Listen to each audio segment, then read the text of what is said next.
Break के बाद आपका स्वागत है। इस वक्त एक और बड़ी खबर, बीजेपी नेता किरीट सोमैया का पोस्ट कर एक बड़ा दावा किया गया है। किरीट सोमैया ने कहा मुंबई में बांग्लादेशियों रोहिंग्या की जनसंख्या बढ़ी है।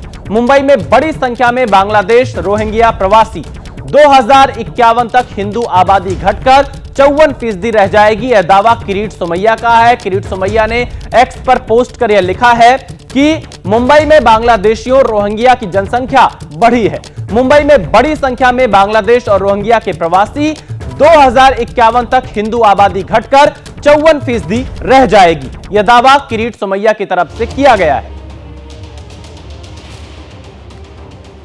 तो देखिए, आप ये ट्वीट देख सकते हैं। किरीट सोमैया ने यह ट्वीट किया है जिसमें वो ये दावा कर रहे हैं कि 2051 तक 54% से कम हो जाएगी हिंदू आबादी, और एक रिपोर्ट का दावा इसमें वो कर रहे हैं। और इसके साथ ही उनका यह भी कहना है कि मुंबई में बांग्लादेशियों रोहिंग्या की जनसंख्या बढ़ी है।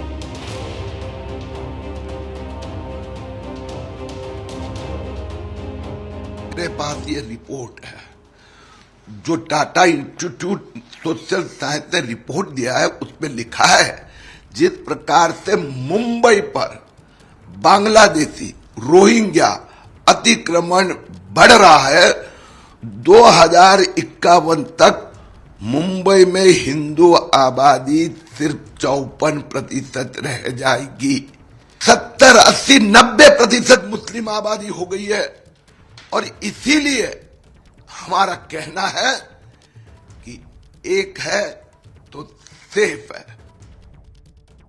तो देखिए, चुनावों के बीच किरीट सोमैया ने एक ये बड़ा दावा किया है। हमारे संवाददाता मृत्युंजय सिंह मुंबई से लाइव जुड़ चुके हैं। मृत्युंजय, एक है तो सेफ है, लास्ट में ये नारा भी किरीट सोमैया अपने बयान में दे रहे हैं और साथ ही यह दावा कर रहे हैं कि मुंबई में बांग्लादेशी रोहिंग्या की संख्या बढ़ी है और हिंदुओं की आबादी 2051 तक 54% से कम हो जाएगी। क्या इसका असर चुनाव पर पड़ेगा?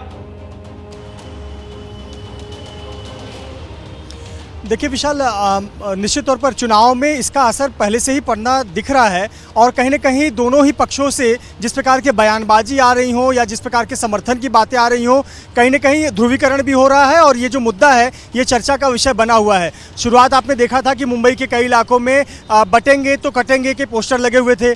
बाद में जो नेता यहाँ पर आए उन्होंने इस पर बयान भी दिया, बटेंगे तो कटेंगे, एक है तो सेफ है। अब देखिए, कल का एक ताज़ा वाकया ये आया कि जितने मुस्लिम संगठन हैं, एनजीओ हैं, उन एनजीओ ने पत्र लिखकर तमाम लोगों से अपील किया है कि हमारा वोट महाराष्ट्र विकास आघाड़ी को जाना चाहिए। और वहाँ पर क्या बातें लिखी गई हैं कि किस प्रकार से मुसलमानों के मुद्दों को लेकर महाविकास आघाड़ी को वोट देना है और महायुति को दरकिनार करना है। तो खुलेआम इस प्रकार के पर्चे मुस्लिम संगठनों के द्वारा एनजीओ के माध्यम से बांटे जा रहे हैं। तो कहीं ना कहीं ये तुष्टीकरण हो चाहे ध्रुवीकरण हो, ये राजनीति में हमें देखने को मिल रहा है। रही बात, ये Tata institute of social science का एक रिसर्च पेपर है। उस रिसर्च पेपर के हवाले से किरीट सोमैया ये दावा कर रहे हैं कि मुंबई के कुछ इलाके हैं, धारावी, कुर्ला, गोवंडी, मानखुर्द, यहाँ मुस्लिम आबादी अभी भी ज़्यादा है, लेकिन भविष्य में यहाँ ज़्यादा आबादी होगी क्योंकि यहाँ रोहिंग्या और बांग्लादेशी मुसलमान आकर अवैध तरीके से रह रहे हैं और 2051 तक मुंबई में हिंदुओं की आबादी महज 54% रह जाएगी। जी, बहुत शुक्रिया मृत्युंजय पूरी जानकारी देने के लिए। तो देखिए, चुनाव के बीच में एक है तो सेफ है, ये बयान एक बार फिर से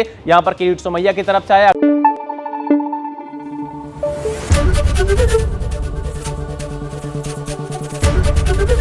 एबीपी न्यूज आपको रखे आगे।